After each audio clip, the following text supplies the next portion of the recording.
You are dead. From this second on, you do not exist." Those were the exact words my mother spat at me 22 years ago, right before she slammed the heavy oak front door of our Boston mansion in my face and locked the deadbolt. It was -10 degrees outside, and a massive winter storm was already burying the streets in snow. I was 16 years old. I didn't have a suitcase. I had a cheap school backpack and a thin autumn jacket. And I was almost 4 months pregnant. Today, it's December 2025. Another winter storm is brewing outside the window of my warm, secure office in Boston. My name is Ava Bennett. I'm 38 now, and I just tossed a piece of paper into my fireplace and watched it curl and burn to ash. It wasn't just a random piece of paper. It was a certified fake death certificate. Yes, you heard that right. My parents didn't just kick me out of the house that freezing night. They legally and socially erased me. They told our extended family, their wealthy country club friends, and even the congregation at our church that I had suddenly passed away. They actually faked my death just to save their pristine social reputation.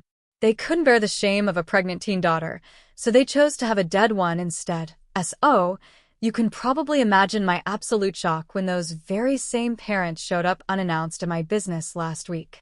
They didn't come crawling back because they grew a conscience or to apologize. They didn't cry and tell me how much they missed their daughter all these years.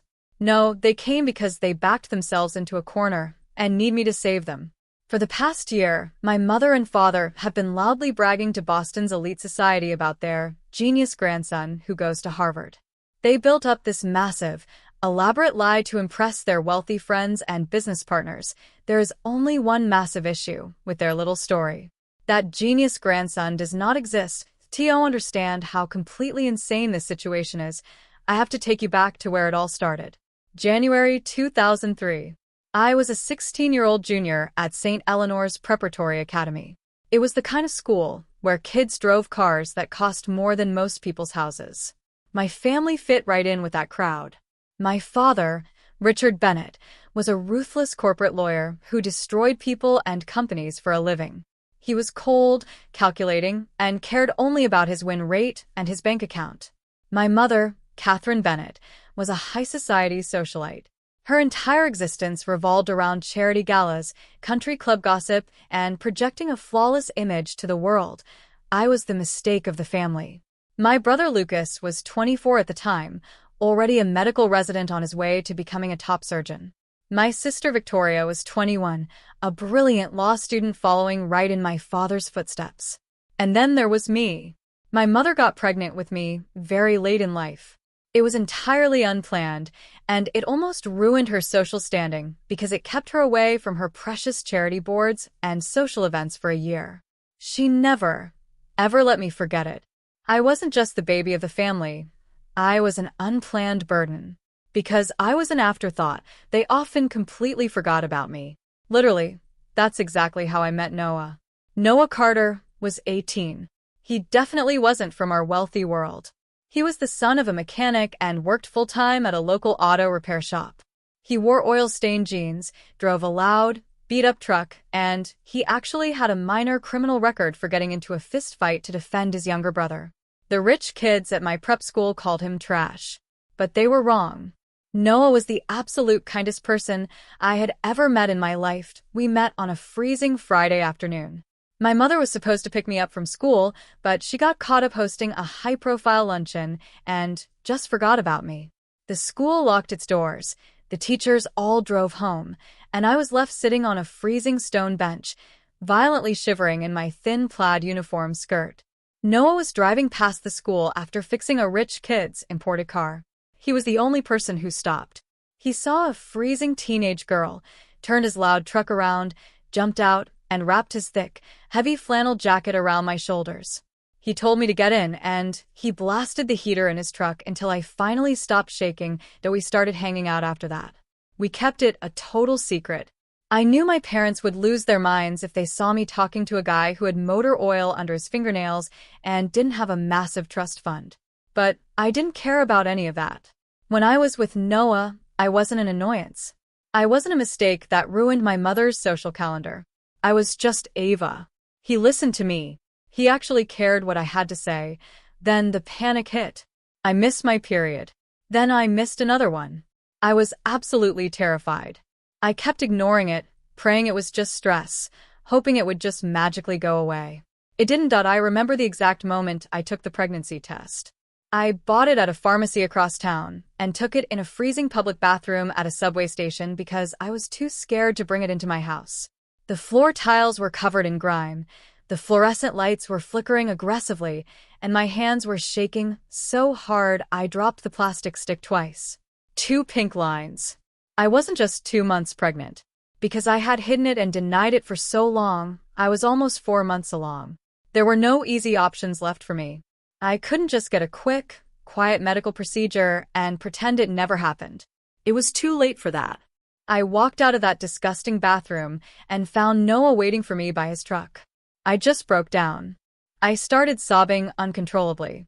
I told him my life was completely over. I told him my parents were going to literally kill me. Noah didn't panic. He didn't run away. He didn't yell or blame me. He just looked at me calmly, got down on one knee right there on the dirty concrete sidewalk, took both of my freezing hands in his warm ones, and looked me dead in the eye. He said, "I don't have anything. I barely make minimum wage. But I will never leave you alone." I believed him. I really did. And I desperately needed that strength because I had to go home and face the firing squad. That night, dinner at the Bennett house felt like a literal courtroom trial. I sat at the long, polished mahogany table, just pushing peas around my expensive porcelain plate. My father was loudly lecturing about a corporate merger he was handling, and my mother was complaining about a rival woman at the country club. I took a deep, shaky breath, interrupted them, and just blurted it out. "I'm pregnant." The silence that followed was deafening. The clinking of expensive silverware stopped instantly. My father slowly wiped his mouth with a crisp linen napkin.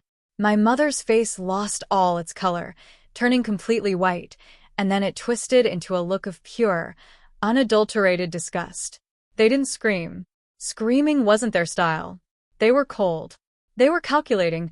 My father stood up, walked into his private study, and came back with a thick stack of legal papers.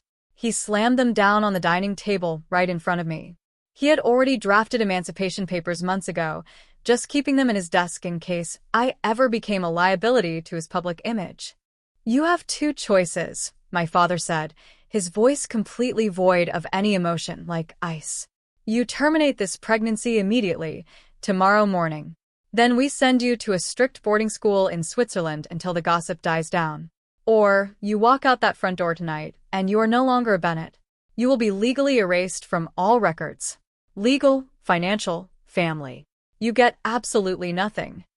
I looked down at the harsh legal print on the papers. I looked across the table at my mother, who wouldn't even meet my eyes. I touched my stomach.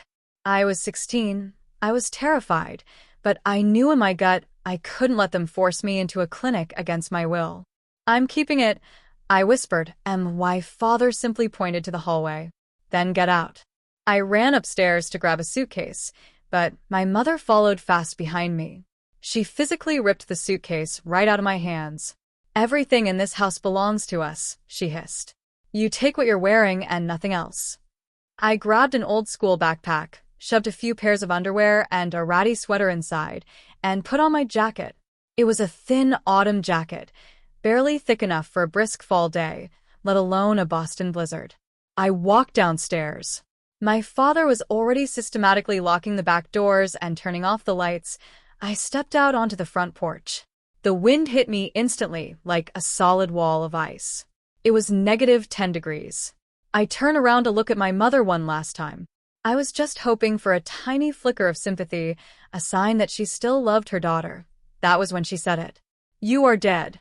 From this second on, you do not exist." She slammed the heavy door. I heard the deadbolt click into place. A neighbor's security camera actually recorded exactly what happened next.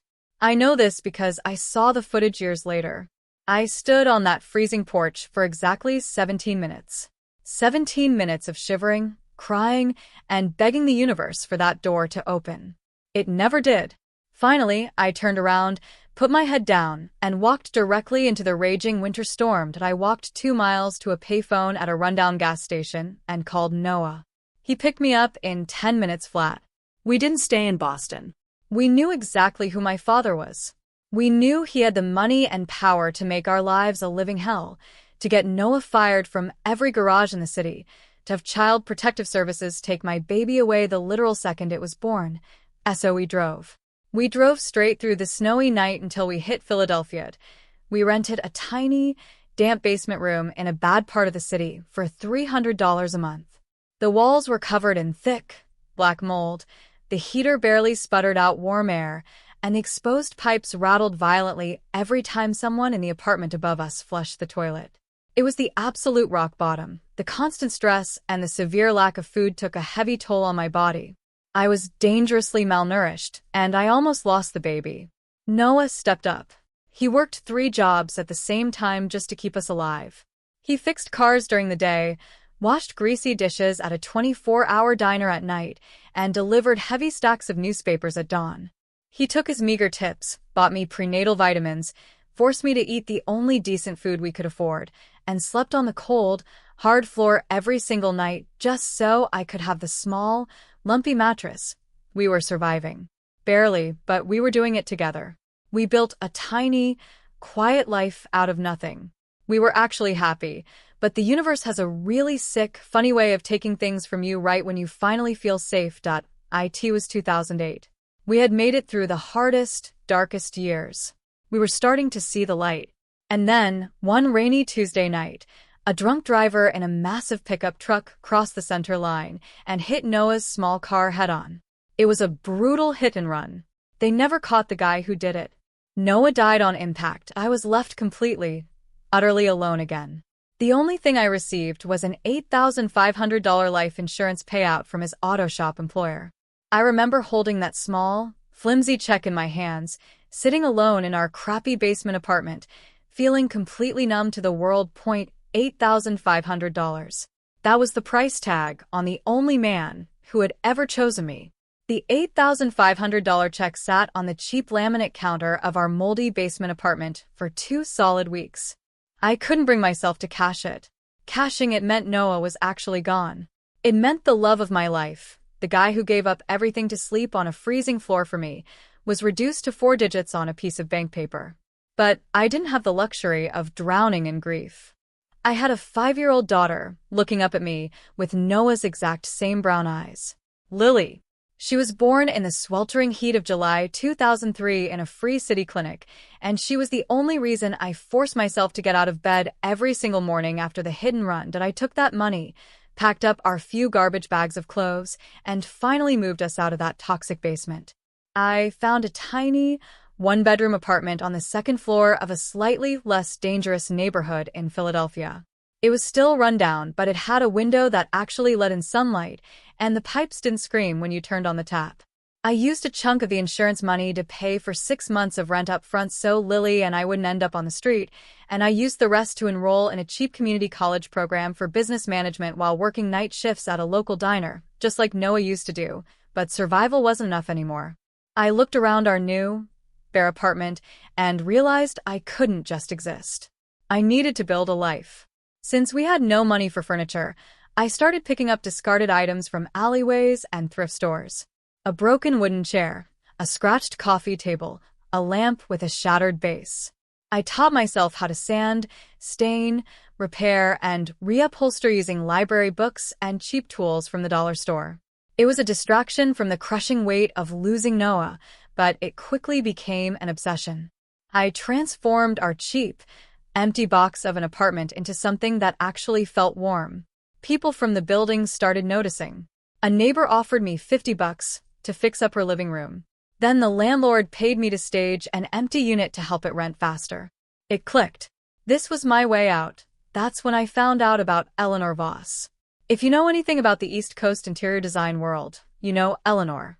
She was a 60-year-old absolute legend. She didn't just design houses for the rich. She built entire commercial spaces, boutique hotels, and luxury estates. She was known for being brutally honest, incredibly demanding, and completely terrifying. She ran her empire out of a massive, sleek office downtown, and I decided I was going to work for her. I didn't have a degree from a fancy design school. I didn't have a polished portfolio. All I had was a cheap digital camera with photos of the trash furniture I had restored and the dumpy apartments I had made livable. I walked into her pristine lobby, wearing the only professional outfit I owned, a thrifted black suit that was slightly too big for me. The receptionist wouldn't even let me pass the desk. "Leave your resume," she said with a dismissive wave. I did. It went straight into the trash. I know because I came back the next week and asked about it, and they had no record of me. So I tried again. I waited outside the building by the executive garage. When Eleanor walked out, flanked by assistants, I stepped right in her path. I handed her a small photo book of my work and asked for 5 minutes. She didn't even break her stride. She looked at my cheap shoes, handed the book to an assistant, and said, "We don't hire scavengers." That was rejection number 2. Most people would have quit right then. But most people hadn't been erased by their own parents and left to freeze on a porch. Most people hadn't buried the father of their child. A rich, arrogant designer telling me no wasn't going to break me. I waited 3 more weeks. I found out through a contractor I had befriended that Eleanor was struggling to find inspiration for a massive, gritty urban loft project her firm had just acquired. It was supposed to be raw, industrial, and authentic, but her team of wealthy, polished designers kept turning in concepts that looked like sterile museums. I ambushed her at a local coffee shop she frequented every Tuesday morning. I slammed a single piece of sketch paper onto her table right next to her black coffee. It was a detailed, hand-drawn concept for the urban loft, incorporating salvaged iron, distressed wood, and exposed brick, things I knew intimately because I had lived in them. Eleanor slowly put down her cup. She looked at the sketch, then looked up at me. Her eyes were sharp, evaluating every inch of my face. "You're the scavenger," she said, her voice gravelly and flat. "I'm Ava," I replied, not breaking eye contact. "And your team doesn't know how to do gritty, because they've never been poor. I have. I know exactly how to make a space look lived in without looking cheap." Eleanor stared at me for a long, uncomfortable minute. Then, she reached into her designer leather bag, pulled out a heavy set of brass keys, and tossed them onto the table. They hit the wood with a loud clink. "I have an abandoned, completely gutted apartment on the south side. The clients want to turn it into a short-term rental, but the budget is non-existent, and the place is a disaster. It smells like rot, and the walls are peeling." She leaned forward. "You have exactly 48 hours. I will give you a budget of $200. Not a penny more. If you can make that hellhole look like something a human being would actually want to sleep in, I'll give you a desk in the back of my office. If it looks like garbage, you stop harassing me. Deal?" "Deal," I said instantly. I grabbed the keys and the 2 crisp $100 bills she slid across the table. The apartment was worse than she described. It was a literal nightmare. There were holes in the drywall, the floors were scuffed beyond belief, and the whole place reeked of stale cigarette smoke and dampness. I dropped Lily off with a trusted neighbor, bought a gallon of the cheapest white paint I could find, some industrial cleaner, and hit the local salvage yards. For 48 hours straight, I didn't sleep. I scrubbed the floors until my knuckles bled. I patched the holes with scrap, what I found in a dumpster. I built a makeshift bed frame out of discarded shipping pallets and sanded them down until they were smooth. I sewed curtains out of cheap, thick canvas drop cloths. I scoured thrift store clearance bins for mismatched but interesting vintage plates to hang on the walls as art. I used every single trick I had learned from surviving at the absolute bottom. When the 48 hours were up, Eleanor walked through the door. She didn't say a word. She ran her hand over the pallet bed. She inspected the canvas curtains. She looked at the gallery wall made of 75-cent plates. The space wasn't luxurious, but it was striking. It was clean, industrial, and uniquely warm. It had a soul. She turned to me, her face completely unreadable. "You spent $200 on this?" $194. I corrected, pulling the receipts out of my pocket. Eleanor finally cracked a tiny, almost invisible smile. Be at my office at 8 a.m. tomorrow. Don't be late. That was the turning point. Under Eleanor's brutal, relentless mentorship, I learned the business side of the industry. She didn't hand me anything. She made me work twice as hard as her college-educated designers. She taught me how to negotiate contracts, how to handle impossible clients, and how to scale a business. I worked for her for 10 years, absorbing every single piece of knowledge she threw at me while raising Lily in a tiny, chaotic, but fiercely loving home. Eventually, I outgrew her firm. It was time to build my own empire. I took my savings, took a massive leap of faith, and founded my own design and real estate firm. I called it Ember and Oak Design. Ember for the fire that kept me alive, and oak for the heavy front door my mother slammed in my face. I wanted to remember exactly where I came from. Fast forward to today, December 2025. Ember and Oak Design is no longer a small hustle. I have a sleek office in downtown Boston, ironically just a few miles from my parents' massive estate. I have 30 full-time employees working under me. Last year, our annual revenue hit $6.8 million. I built a life that is secure, bulletproof, and entirely mine. And Lily, my beautiful daughter, grew up to be brilliant. She's 22 now, a senior in college studying neuroscience, and she is the absolute center of my universe. We were perfectly fine. We didn't need anyone. We certainly didn't need the Bennett family.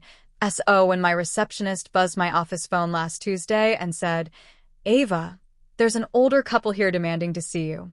They say they're your parents." I honestly thought it was a sick prank. I hadn't seen or spoken to them in 22 years. They had declared me legally dead. But when I walked out to the lobby, there they were. Older, more wrinkled, but still carrying that same arrogant, icy posture. My father was holding a thick leather briefcase, and my mother was looking around my beautiful office with an expression of thinly veiled shock. They didn't come to hug me. They didn't come to apologize. They walked straight into my private office, closed the door behind them, and my father set his briefcase on my desk. He popped the latches, opened it, and pushed a massive stack of paperwork toward me. Right next to the paperwork, he placed a cashier's check. It was made out to me for $500,000. I stared at the money, then up at the people who had erased my existence. "What is this?" I asked, my voice completely steady. "It's a business proposal," my father said coldly. "We need you to come back to the family. And more importantly, we need you to bring your son, the Harvard genius." I just stared at him, my brain struggling to process the absolute insanity of his words. "My son. Your son," my mother snapped, her voice carrying that same familiar, grating tone of utter entitlement. She looked around my perfectly designed office, her eyes judging the custom oak shelves and the modern art on the walls. "The one who goes to Harvard. Do not play games with us, Ava. We know he exists, and we know you have kept him hidden all these years just to spite us." I leaned back in my heavy leather desk chair, genuinely fascinated by the sheer level of delusion sitting across from me. I looked at the cashier's check for $500,000 resting on my desk. Then I looked at the man sitting quietly next to them in a sharp gray suit, their private lawyer, who had silently slid a massive stack of legal documents right next to the money. I picked up the contract and started flipping through the thick, heavy pages. It was a masterpiece of legal manipulation. A clause after clause detailed exactly how I was supposed to behave, what I was supposed to wear, and exactly what fabricated backstory I was legally bound to memorize and repeat. According to my father's brilliant legal fiction, I had never been kicked out into a blizzard. Oh no, that would be terrible for their pristine public image.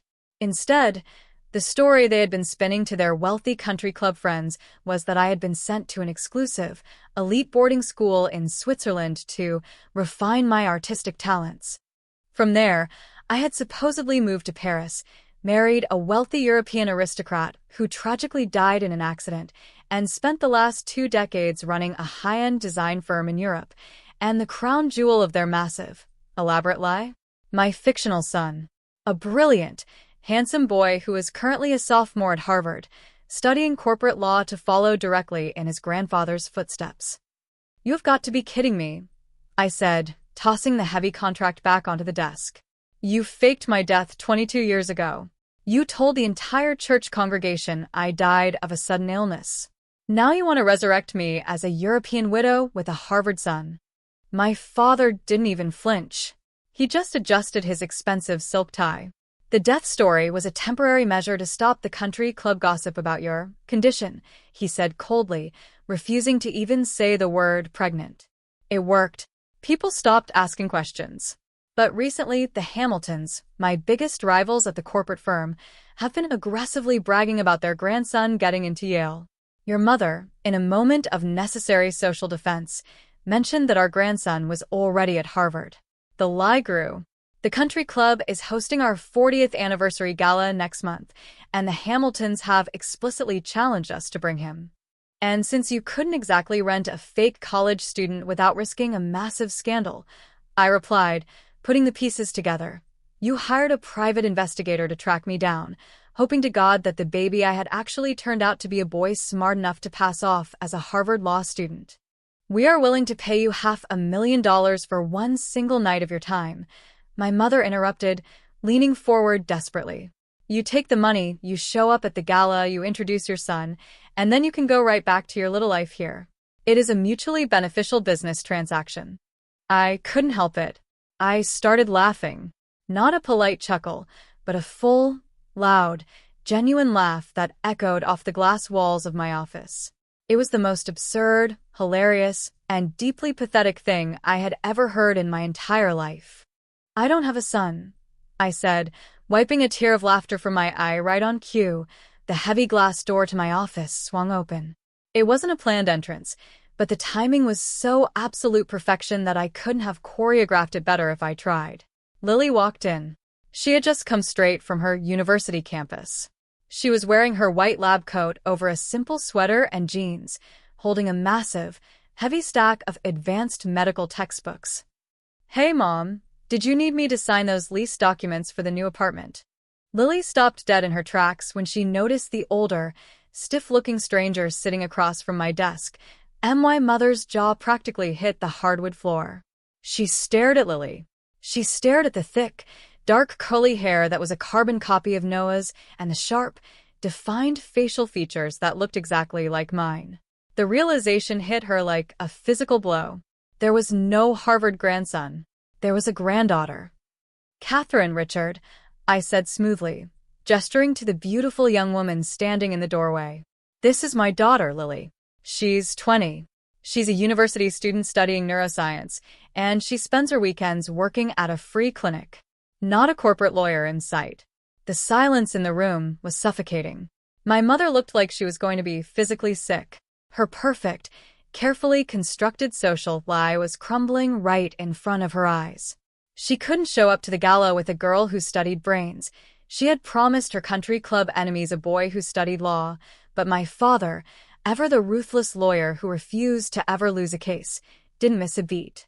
He looked at Lily, analyzed her up and down, and his gears immediately started turning. He waved his hand dismissively, brushing off the massive revelation like it was a minor typo in a legal brief. Fine, my father muttered, leaning back in his chair. A granddaughter. Neuroscience is respectable enough for our circles. We can adjust the story. We simply tell the country club there was a mix-up in the gossip, a miscommunication. We can work with this. We will double the compensation. $1 million, Ava. You and the girl come to the gala, smile for the cameras, and nod when we speak. Lily walked slowly into the room, setting her heavy textbooks down on the edge of my desk. She had heard enough to understand exactly who these people were. I had never hidden the truth from her.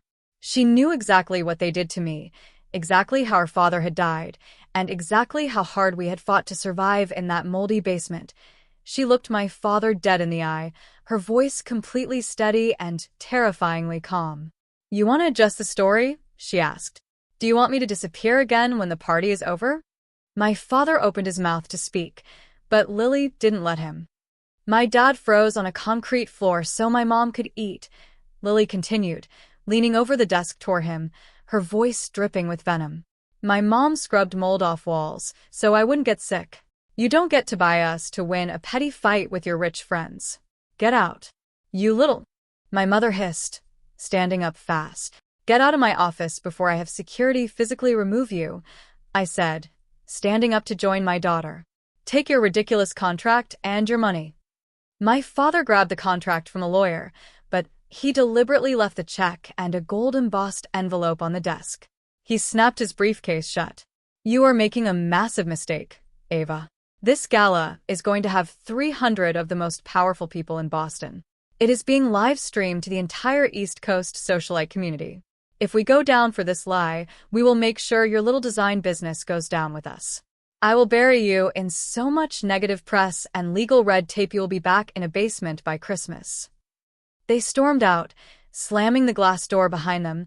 I stood there for a long time, looking at the door, my heart pounding heavy in my chest. I looked at Lily. She wasn't scared. She was furious. Are you okay? She asked softly.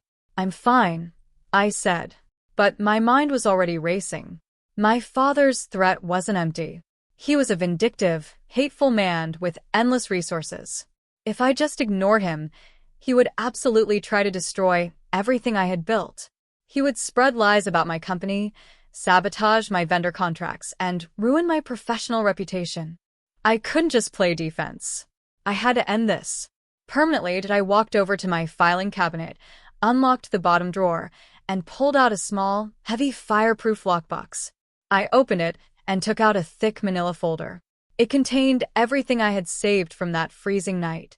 The original emancipation papers my father had shoved in my face. The fake death certificate my mother had filed. But most importantly, it contained a small digital hard drive. Years ago, when I first started making real money, I hired a private investigator of my own. I had him track down the old neighbors who lived next door to my parents' massive estate. They had a high-end security system installed back then. It cost me $10,000 to buy the archived footage from the neighbor, but I got it. Crystal clear, time-stamped video footage of my mother physically shoving a pregnant teenager out into a literal blizzard and locking the door. I didn't just have the video. I had the witness. Mrs. Gable, the neighbor who originally owned the camera, absolutely hated my parents. She had kept the footage all these years because she was so disgusted by what they did. I picked up my cell phone and dialed a number I hadn't called in years. Mrs. Gable? I said when the line connected. It's Ava Bennett. I know it's been a while, but I need a massive favor. Are you free next weekend to attend a very special anniversary gala? The old woman on the other end let out a raspy, knowing chuckle. I've been waiting 22 years for this phone call, sweetheart. Tell me what to wear. I looked down at the gold-embossed invitation my father had left on the desk. 300 guests. Live streamed to the entire country. Lily, I said, picking up the invitation. How would you feel about crashing a party? Lily looked at the invitation, then looked at the hard drive in my hand. A slow, dangerous smile spread across her face. I think it's exactly what they deserve. This wasn't about revenge anymore. It was about exposing the rot. They wanted a perfect family show for their high society friends? Fine. We were going to give them the absolute performance of a lifetime. The drive to Mrs. Gable's house took less than 40 minutes, but it felt like I was traveling backward through time.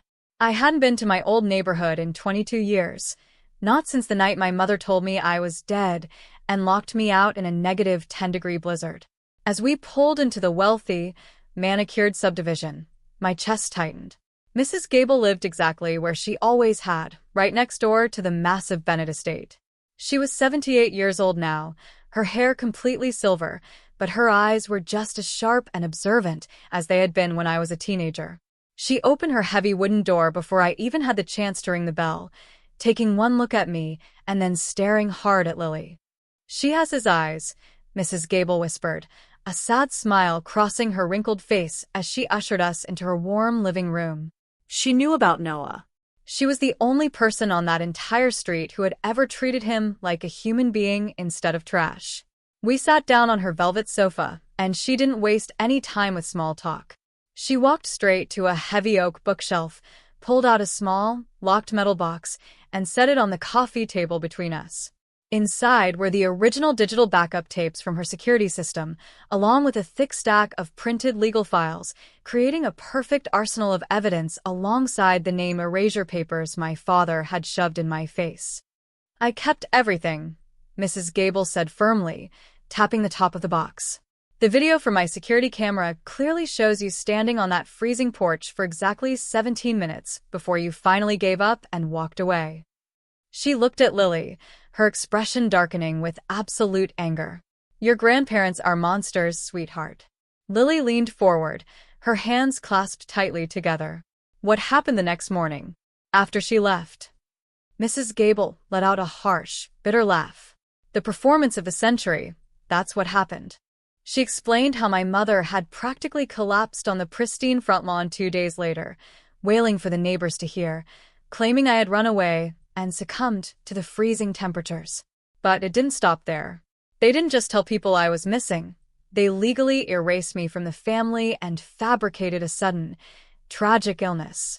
They held a memorial service at the country club 3 weeks later. Mrs. Gable continued, her voice dripping with disgust. "There was a closed casket, imported white lilies everywhere, and your mother gave a tearful eulogy about how a sudden illness took you from them. They used their immense wealth and my father's legal connections to actually forge a fake death certificate, completely wiping my existence from the public record to protect their precious social standing." Hearing it spoken out loud, confirming exactly what I had read on that piece of paper I burned in my office fireplace, made my blood run completely cold. My parents hadn't just made a split-second, terrible decision in a moment of panic. They had carefully and methodically orchestrated a massive legal lie. "And now," I said, tracing the edge of the metal box, "they want to resurrect me to a petty country club rivalry because they told everyone they have a genius grandson at Harvard." Mrs. Gable shook her head in disbelief. "Their 40th anniversary gala is next weekend. It is going to be the biggest social event of the decade, with at least 300 guests attending." She pulled a glossy, gold-embossed schedule from the box and slid it toward me. "They're going all out, Ava. They even hired a massive production crew because the entire event is being live-streamed nationally to the East Coast elite." Lily's eyes lit up with a dangerous, brilliant spark as she processed the words, live-streamed nationally. "Mom," Lily started, her voice dropping to a serious, calculated whisper. "If we have the eviction video, the legal files, and Mrs. Gable as a witness, we don't just need to crash the party. We need to hijack the broadcast." I looked at my daughter, feeling an overwhelming surge of pride. I spent the next 2 days calling every single favor I was owed in the Boston corporate world, digging into the vendors hired for the Bennett anniversary gala. As luck would have it, the audiovisual company contracted for the event was the exact same firm Ember and Oak Design used for our high-end real estate reveals. A 10-minute phone call and a massive, completely untraceable bonus paid to the lead technician secured us full, unrestricted back-end access to the gala's main projector and live stream feed. We had the weapon and we had the stage. But there was one more loose end I needed to tie up before I burned my parents' empire to the ground. My older siblings, Lucas and Victoria. When I was 16, Lucas was 24 and well on his way to becoming a top surgeon, while Victoria was 21 and a brilliant law student. I had always assumed they were completely brainwashed by our parents, maybe even genuinely believing the lie that I had died of a sudden illness. But the deeper I dug into the old family records using my private investigator, the more a sickening truth started to emerge. I found financial transfer logs and private emails from my father's firm that proved without a doubt that my siblings knew the truth from the very beginning. Lucas and Victoria knew exactly what happened to me. They knew I wasn't dead, but they chose to stay completely silent, adding a deeply painful layer of drama and betrayal to the whole nightmare. They traded my life for their trust funds and their perfectly paved careers. I couldn't just blindside them at the gala without looking them in the eye first. I pulled out my phone, found the directory for Massachusetts General Hospital, and dialed the direct line for Dr. Lucas Bennett, head of general surgery. His assistant answered, sounding incredibly bored, and asked who was calling. "Tell him it's his dead sister, Ava," I said coldly. And tell him if he doesn't meet me at the espresso bar across from the hospital in exactly 15 minutes, I'm calling the medical board. The line went dead. 10 minutes later, I was sitting in a quiet corner booth of the upscale coffee shop, stirring a black coffee, when the door burst open. Lucas walked in, looking exactly like an older, more stressed version of our father, wearing expensive scrubs and a pristine white coat.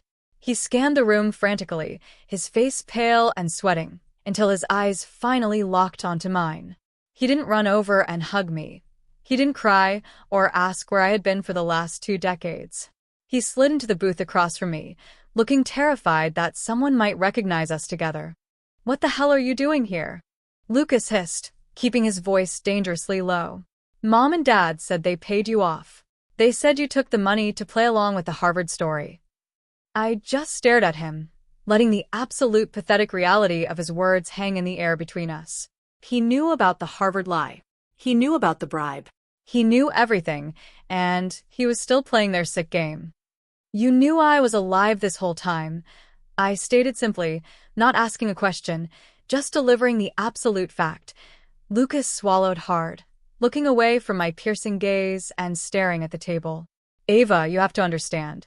Dad threatened to cut us off completely. I had medical school debt. Victoria was trying to make partner at his firm. You made a mistake getting pregnant with that mechanic's kid, and you forced Dad's hand. We couldn't ruin our lives just because you ruined yours." I felt a cold, hard knot of pure anger solidify in my chest. They hadn't just been silent bystanders. They were active, willing participants in my execution. "Noah wasn't a mistake," I said quietly, my voice laced with enough venom to make him flinch. "And I didn't ruin my life. I built an empire while you spent 22 years cowering like a beaten dog." I stood up from the booth, throwing a $5 bill on the table to cover my coffee. "Tell Victoria to wear something nice to the anniversary gala next weekend," I said, looking down at my terrified brother. "Because the entire family is about to be very, very famous." I walked out of the coffee shop, leaving Lucas sitting there trembling, and got back into my car where Lily was waiting in the passenger seat. She took one look at my face and knew exactly how the conversation had gone. "They knew?" she asked softly, her hands balling into tight fists in her lap. "My uncle and my aunt knew we were starving in a moldy basement in Philadelphia, and they never even tried to help." "They knew," I confirmed, gripping the steering wheel until my knuckles turned white. "They chose the money, Lily. They always choose the money."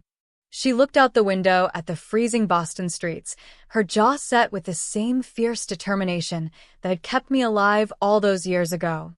"Good," Lily said, her voice completely devoid of any sympathy or hesitation. "That just means we don't have to feel bad about taking all of them down at once." The next few days were a blur of meticulous planning, late-night phone calls with our AV technician insider, and reviewing the legal files with an aggressive defense attorney I kept on retainer for my real estate firm. We needed to make absolutely sure that when the bomb dropped, my father couldn't use his corporate law power to silence us or sue us into oblivion. By Friday afternoon, 24 hours before the anniversary gala, everything was perfectly in place. I bought 2 stunning, custom-tailored designer gowns for Lily and me, not because we cared about fitting in with the country club elite, but because I wanted to walk into that room looking like a force of nature. I wasn't the terrified, freezing 16-year-old girl in a thin, autumn jacket anymore. I was Ava Bennett, CEO of Ember and Oak, and I was coming back from the dead.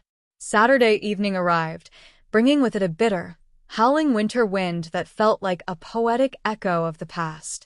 The Boston Elite Country Club was completely illuminated, sitting on a massive, perfectly manicured snow-covered hill like a glowing fortress for the rich and untouchable. Tonight was the Bennett family's 40th anniversary gala. 300 of the most powerful politicians, corporate executives, and high society socialites on the East Coast were currently inside that building, drinking expensive champagne and preparing to be broadcast live across elite social networks. I sat in the back of a black luxury town car idling just outside the wrought iron gates. I wasn't shivering tonight. I was wearing a custom-tailored, razor-sharp black evening gown that cost more than Noah and I used to make in an entire year. Lily sat next to me, looking absolutely breathtaking in a deep, striking emerald dress. And across from us sat Mrs. Gable, looking incredibly sharp and regal in a vintage silver pantsuit. She was clutching her small designer evening bag, which currently held the original USB drive containing 22-year-old security footage. "Are you ready for this?" I asked, looking at my daughter. Lily didn't hesitate. "I've been ready since the day they walked into your office and tried to buy us. Let's go burn it down." We didn't have invitations, but we didn't need them. Thanks to the massive, untraceable wire transfer I had sent to the lead audiovisual technician earlier that week, 3 VIP vendor badges were waiting for us at the heavily guarded service entrance round the back. We bypassed the front door security entirely, walking through the bustling catering kitchens and directly into the shadows of the grand ballroom's upper balcony. The sheer scale of the event was nauseating. The ballroom was draped in floor-to-ceiling white silk. Massive ice sculptures of swans sat on the buffet tables, slowly dripping under the warm, flattering lighting. But the thing that actually made my stomach turn was the floral arrangements. Everywhere I looked, there were massive vases overflowing with imported white lilies. It was the exact same flower my mother had used to decorate the country club for my fake, closed-casket memorial service 2 decades ago. She was practically recycling the aesthetic of my death to celebrate her marriage. From our vantage point on the balcony, I could see everything. I saw my mother, Catherine, wearing a blindingly expensive diamond necklace, holding a crystal flute of champagne. She was surrounded by a tight circle of wealthy women, including Mrs. Hamilton, her absolute biggest social rival. My mother was laughing, a sharp, artificial sound that cut through the low hum of the string quartet. She was gesturing wildly, and even from up here, I knew exactly what she was doing. She was laying the groundwork for whatever desperate lie my father had concocted to explain why their Harvard grandson wasn't there tonight. A few tables over, I spotted my siblings. Victoria was wearing a severe, heavily structured designer dress, schmoozing with senior partners from competing law firms. Lucas was standing near the bar, holding a glass of scotch in a white-knuckle grip. He looked pale, sweating through his custom tuxedo shirt. He kept checking his expensive watch and scanning the entrance doors. He knew I was coming. I had promised him I would be here, and the absolute terror radiating off his body was palpable. He knew his perfect, financially secure life was currently sitting on a ticking time bomb. I pulled out my phone and sent a single text message to the AV technician, who was stationed in the massive elevated sound booth directly across from the main stage. "We are in position." Arm the drive. A second later, I saw the technician look up toward our balcony. He gave a tiny, almost imperceptible nod and tapped his keyboard. The back-end system was locked and loaded. The moment I gave the final signal, he would completely cut off my father's carefully curated slideshow, lock the production switchboard so no one else could change the input, and broadcast our raw footage directly to the 3 massive projector screens behind the stage, as well as straight out to the national live stream feed.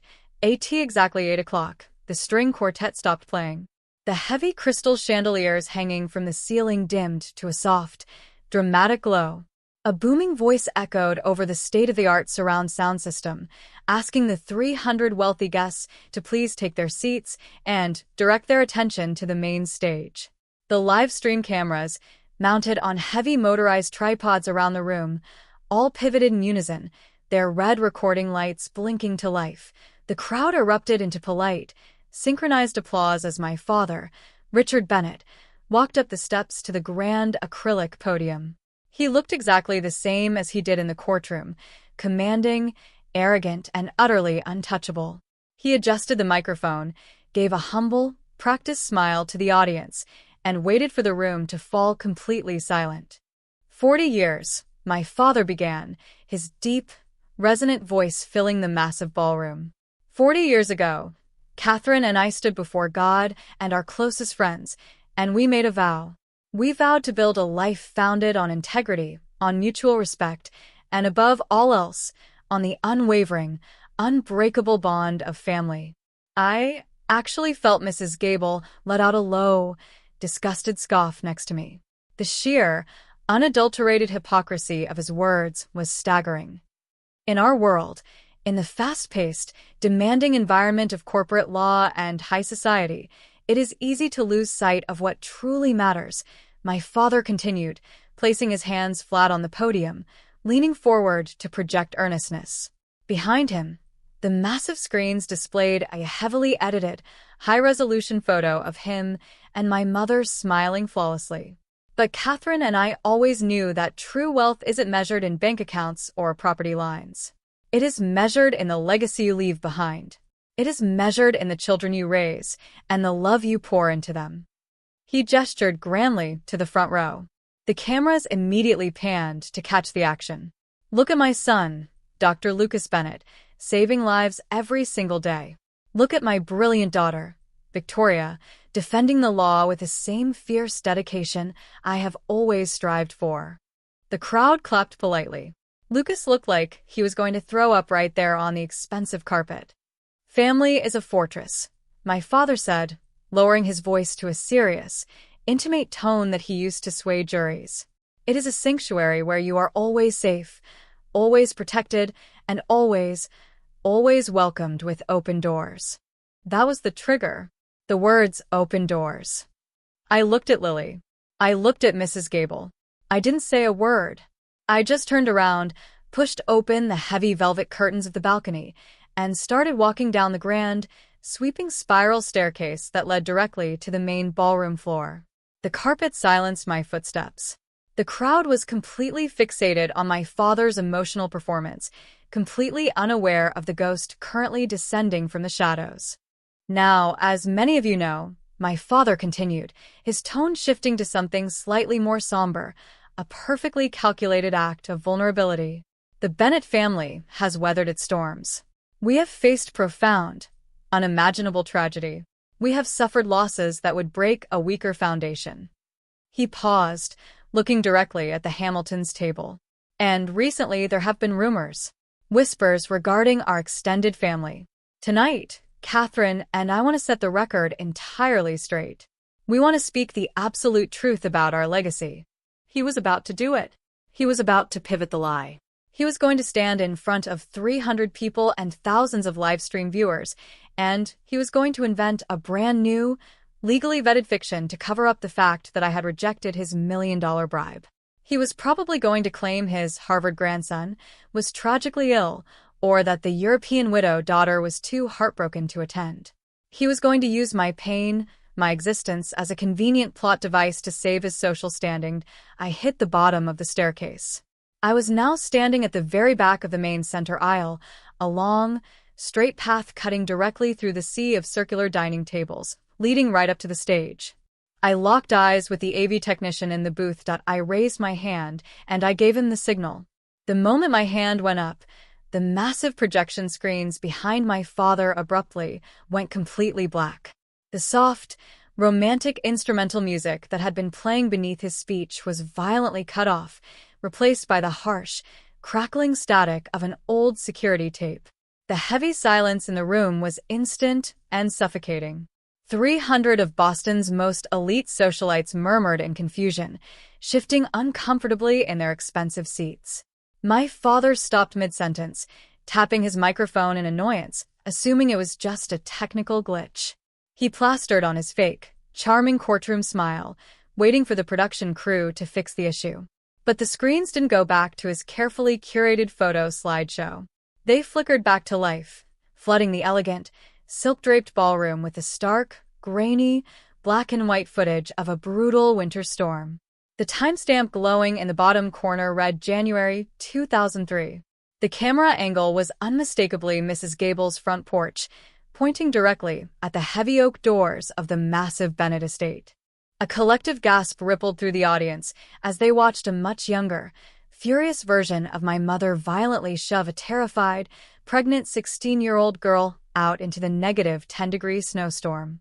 On the massive screens, you could clearly see the cheap school backpack hit the icy concrete. You could see my mother mouthing the words, and though there was no audio, anyone who could read lips saw her say the exact phrase, "You are dead." You could see the heavy door slam shut, the deadbolt engaging with a sickening finality. And then the 300 guests watched me. They watched me stand on that freezing porch, violently shivering in a thin autumn jacket, crying and begging for 17 agonizing minutes before finally putting my head down and walking away into the dark blizzard. Somewhere in the middle of the ballroom, a crystal champagne flute slipped from my mother's hand and shattered against the floor. The sound echoed like a gunshot in the dead silence. I didn't stop to watch the rest of the video. I kept walking down the center aisle. The motorized live stream cameras, completely controlled by our bribed AV technician, instantly pivoted away from the stage and locked directly onto me, broadcasting my face to the entire East Coast elite. The crowd parted like the Red Sea. People were staring at me as if they were literally seeing a ghost. I climbed the short steps to the acrylic stage. My father was hyperventilating, his perfectly composed corporate lawyer facade completely shattering in real time. He frantically waved at the security guards lining the walls, but they were confused, looking at the screens, looking at the cameras, completely unsure of what to do, or who I was that I didn't yell. I didn't need to. I walked right up to my father, gently took the microphone from his trembling hands, and turned to face the crowd. "Good evening," I said, my voice echoing clearly through the state-of-the-art surround sound system. "For those of you who don't know me, my name is Ava Bennett. 22 years ago, my parents stood in this exact same country club, surrounded by these exact same imported white lilies, and held a beautiful, tearful memorial service for me. They told all of you that I had tragically passed away from a sudden illness. They even used their immense legal power to file a fake death certificate to make it official." I paused, letting the sheer weight of the confession settle over the room. I pointed to the massive screens behind me, which had now transitioned from the security footage to display the cold, hard legal documents, the Emancipation Papers, the fake death certificate, all bearing my father's undeniable signature. "This is the night they buried me alive and called it honor," I said, my voice steady, carrying 22 years of suppressed rage and survival. I wasn't sick. I was 16 and I was pregnant. I was the unplanned mistake that almost ruined my mother's social calendar when I was born, and I was about to ruin it again. So they erased me. The absolute shock radiating from the crowd was physical. It was heavy. I looked down at the front tables. Mrs. Hamilton, my mother's biggest rival, was staring at the stage with her mouth slightly open, her eyes darting back and forth between me and my mother. My mother was completely frozen in her seat, her face drained of all blood, looking like she was about to pass out. Lucas and Victoria were staring at the floor, absolutely paralyzed by the public exposure. "They let me starve in a moldy basement in Philadelphia," I continued, making direct eye contact with my siblings. "But I didn't die. I survived. I built a multi-million-dollar company from nothing. I built a life without them. And we were perfectly fine never seeing them again until last week. That was when my parents showed up at my office with a briefcase full of money." Right on cue, Lily walked up the stairs and stepped onto the stage next to me. She looked incredibly powerful in her emerald dress, standing tall, completely unafraid of the hundreds of judging eyes staring at her. I handed her the microphone. "My grandparents have been telling all of you a very elaborate, very desperate story," Lily said, her voice ringing with the exact same undeniable confidence as her father's. "They told you they have a genius grandson who goes to Harvard. They built up this massive lie to win a petty country club rivalry. But when they tracked my mother down to rent us for the night to play the part, they realized there was a massive problem with their perfect script." Lily looked directly at my mother, who was now quietly sobbing into her hands, her perfect makeup running down her face. "That grandson doesn't exist," Lily stated firmly, introducing herself to the entire guest list. "I am the child they threw away. My name is Lily. I study neuroscience, I work at a free medical clinic, and my father was a mechanic who worked 3 jobs just to keep my mother alive after you locked her out in the snow. You tried to pay us $1 million to come here tonight and pretend to be your perfect European widow daughter and your Ivy League grandson. You tried to buy us to save your pathetic reputation." The ballroom completely erupted. It wasn't just gasps anymore. It was an absolute uproar of disgusted whispers and outright outrage. The carefully constructed, flawless facade of the Bennett family was completely disintegrating on live television. Several prominent guests, People who had done business with my father for decades immediately stood up from their tables, threw their expensive linen napkins down, and began walking toward the exit doors in absolute disgust. They couldn't be associated with a scandal of this magnitude, especially one being broadcast to the entire East Coast. My father finally snapped out of his paralyzed state. He lunged forward, trying to grab the microphone back from Lily. "Turn off the cameras," he screamed, his voice cracking, completely losing his mind. "Turn the damn screens off right now." But the screens didn't turn off. Instead, the AV technician switched the display one last time. The massive projectors behind us lit up with the banking wire transfer records I had acquired, the paper trail proving that Lucas and Victoria had received massive trust fund payouts the exact same week I was legally declared dead. The silence of my siblings had been bought and paid for. The massive projector screens behind us didn't just show a few vague bank statements. They displayed the exact, undeniable wire transfer logs from my father's offshore accounts directly into Lucas and Victoria's private trust funds. The dates on the transfers were the exact same week in January 2003 when my mother had stood in this very room and cried over my fake, closed casket memorial. The silence of my older brother and sister hadn't just been a byproduct of fear, it had been a calculated financial transaction. They literally sold my life for a down payment on their perfect, shiny futures. Victoria jumped up from her table, so fast her chair tipped backward, and crashed onto the hardwood floor. The senior law partners she had spent the entire evening schmoozing were now looking at her with absolute disgust. In the legal world, ethics and public perception are everything. You cannot be a partner at a top-tier Boston law firm when a national live stream just proved you took hush money to cover up the fake death of your pregnant teenage sister. I watched Victoria frantically try to grab the arm of her firm's managing partner, begging him to listen to her, but he just shook his head, pulled his arm away, and walked straight toward the coat check. Lucas wasn't faring any better. He was a surgeon, a man whose entire career was built on saving lives, yet he had knowingly left his 16-year-old sister and her unborn baby to freeze and starve in a Philadelphia basement. Several high-ranking board members from Massachusetts General Hospital were sitting at his table. They were already pulling out their phones, likely typing furious emails to the hospital administration. Lucas looked like he couldn't breathe. He finally met my eyes across the chaotic ballroom, and there was no anger left in his expression, only the absolute, soul-crushing realization that his career was completely over. "You have no right to do this," my father screamed, his face turning a dangerous shade of purple as he clawed at the podium. He looked toward the sound booth, completely unhinged. "I will sue this entire production company into the ground. Cut the feed. Cut the damn feed right now." But the feed stayed live. The AV technician I had paid was already quietly packing up his equipment and slipping out the back door of the sound booth, leaving the switchboard locked and the live stream completely out of my father's control. Every single agonizing second of my father's meltdown was being broadcast in high definition to thousands of viewers across the country. My mother, meanwhile, was completely broken. She hadn't moved from her chair. The tight, wealthy circle of socialites she had spent 40 years cultivating had physically backed away from her. Mrs. Hamilton, the rival my mother had lied to in the first place about the Harvard grandson, stood up and walked slowly over to my mother's table. I expected Mrs. Hamilton to gloat, to laugh at the fact that she had finally won their decades-long social war. But she didn't.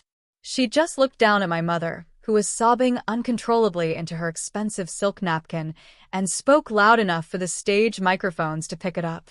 "We all have our secrets, Catherine," Mrs. Hamilton said, her voice dripping with pure ice. "But we do not throw our children into the snow like garbage. You disgust me." Mrs. Hamilton turned on her heel and walked out of the ballroom. That was the final nail in the coffin. When the queen of the country club leaves, everyone else follows. It was like watching a dam break.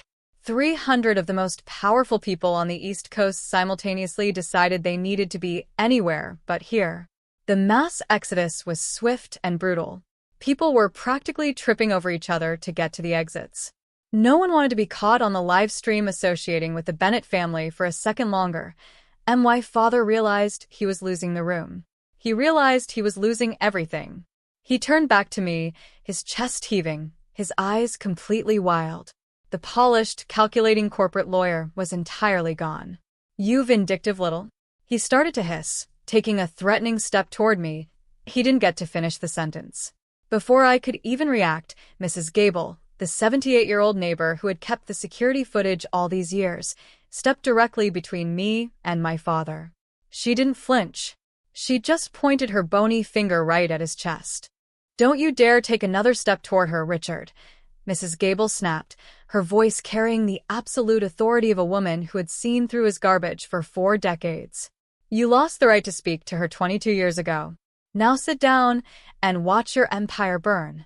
I looked at my father, then at my mother who was still weeping at her empty table, and finally at my siblings who were completely paralyzed by their own ruin. I didn't feel angry anymore. I didn't feel the burning need for revenge. I just felt an overwhelming sense of relief. The heavy, suffocating weight I had been carrying since I was 16 years old simply evaporated. They had no power over me anymore. They were just sad, pathetic people who cared more about what strangers thought of them than they cared about their own flesh and blood. "We're done here," I said to Lily. I didn't drop the microphone dramatically. I just placed it gently back on the acrylic podium.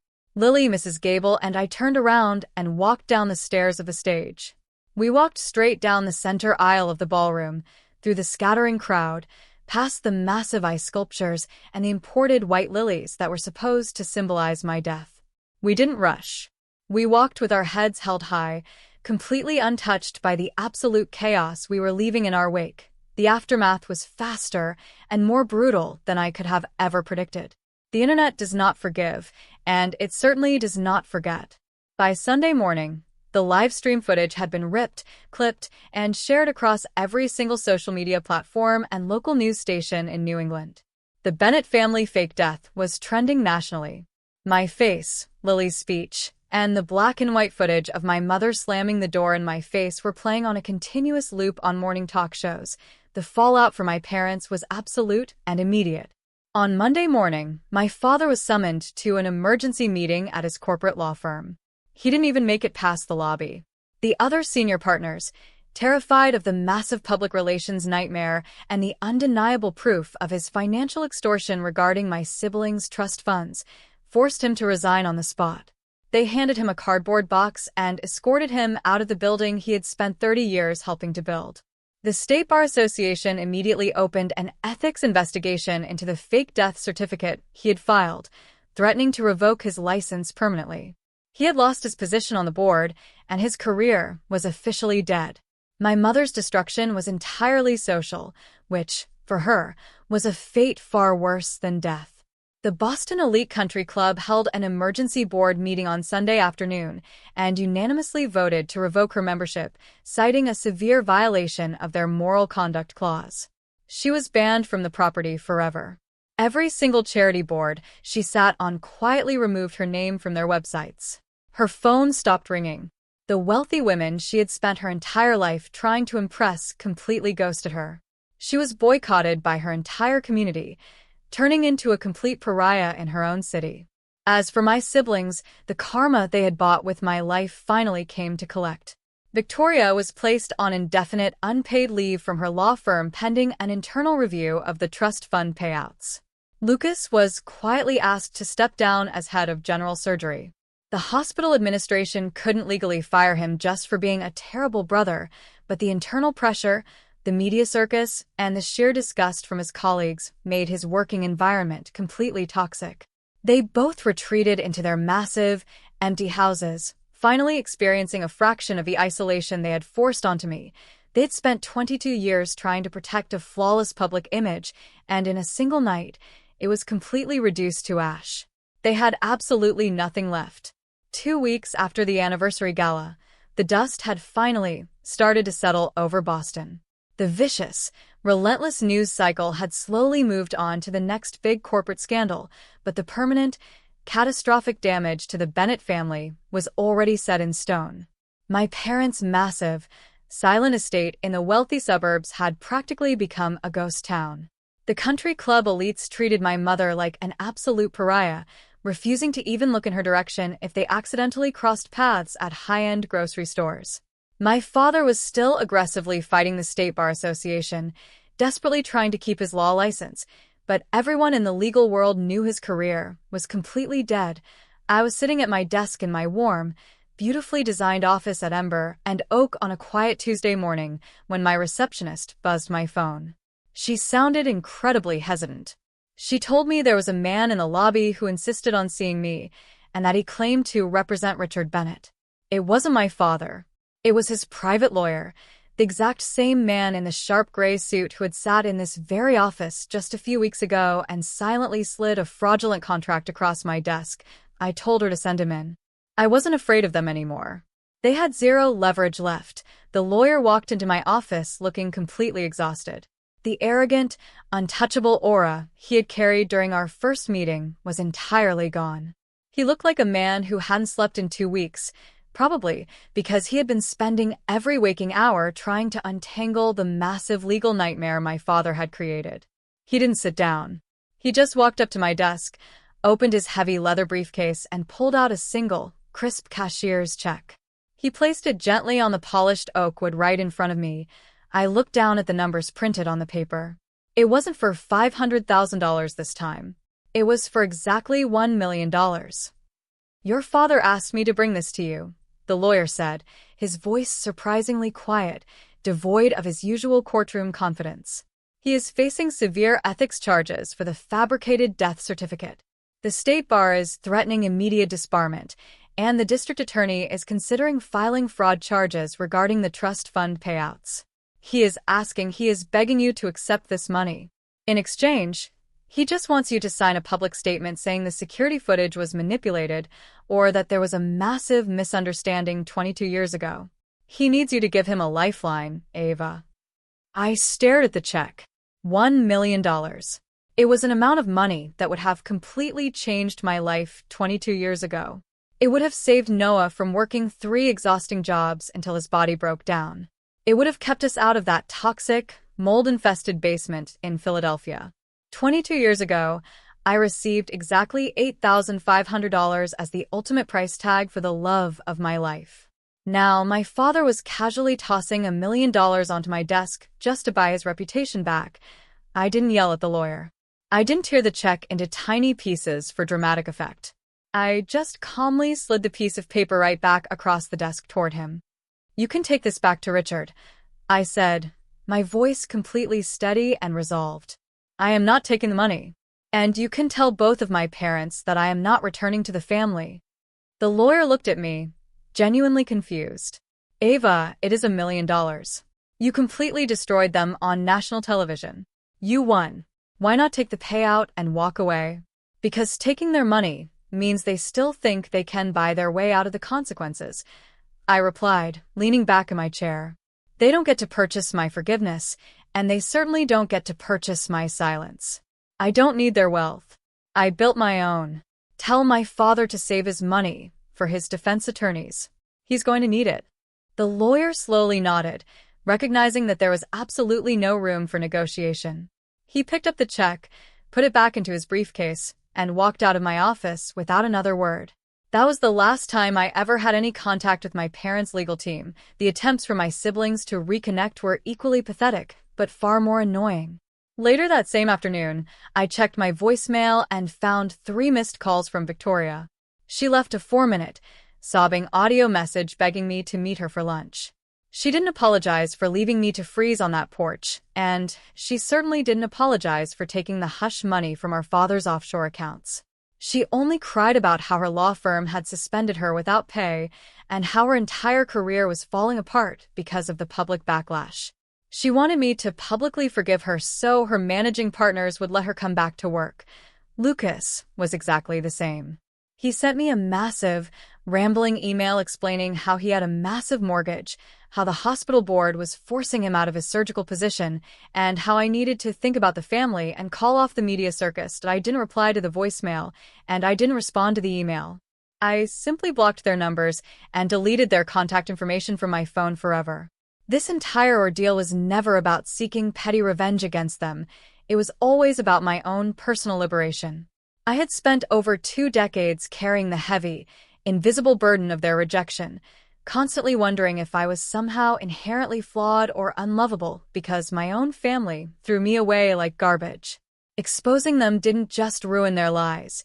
It completely severed the toxic, invisible chains that had tied me to their expectations. I was finally free.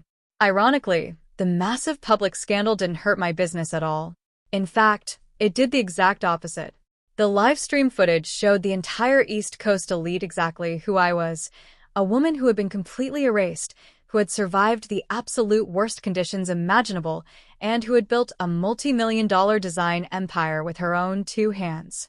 My firm, Ember and Oak, was flooded with new, high-profile clients who wanted to work with someone who possessed that kind of raw, undeniable resilience. Even Eleanor Voss, my terrifying, demanding 60-year-old mentor who had originally hired me out of a coffee shop, sent a rare, expensive bottle of vintage champagne to my office. The handwritten card attached to the bottle simply read, "The scavenger wins again. Proud of you." As for Lily, my brilliant, beautiful daughter remained completely unbothered by the chaos of the Bennett family's downfall. She went right back to her university classes, diving deep into her complex neuroscience textbooks and spending her weekends volunteering at the free medical clinic downtown.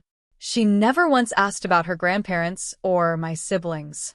She knew exactly who her real family was. She wore Noah's old, faded flannel jacket around our apartment, and every time I looked at her, I saw the absolute best parts of the man who had saved my life on Christmas Eve, exactly 22 years to the day since I was locked out in that brutal Boston blizzard. Lily and I stayed late at my office. The city was quiet, shutting down for the holidays, and a fresh, heavy layer of white snow was falling from the dark winter sky. I grabbed 2 steaming mugs of hot coffee from the break room, and Lily and I walked out onto the private rooftop terrace of my office building. We stood side by side on the roof, looking out at the glowing, snow-covered city. The bitter, freezing wind whipped around us, but I wasn't shivering. I was wearing a thick, warm coat, and my daughter was standing right next to me, safe, brilliant, and deeply loved. We stood there in a comfortable, peaceful silence for a long time, watching the tiny headlights of cars navigating the icy streets far below us. I thought about the terrified 16-year-old girl who had walked miles through a blizzard to a payphone. I thought about the moldy, damp basement in Philadelphia. I thought about the $8,500 check sitting on the cheap laminate counter. And then I looked at the incredible empire I had built and the amazing woman my daughter had become. My parents had done everything in their immense power to destroy my existence, to protect their fragile, superficial reputation. They had tried to completely erase us from their story, but they couldn't erase us from our own lives. "Merry Christmas, Mom," Lily said softly, leaning her head against my shoulder as the snow continued to fall. I took a deep breath of the sharp, cold winter air, finally feeling a deep, profound sense of peace. "Merry Christmas, Lily,"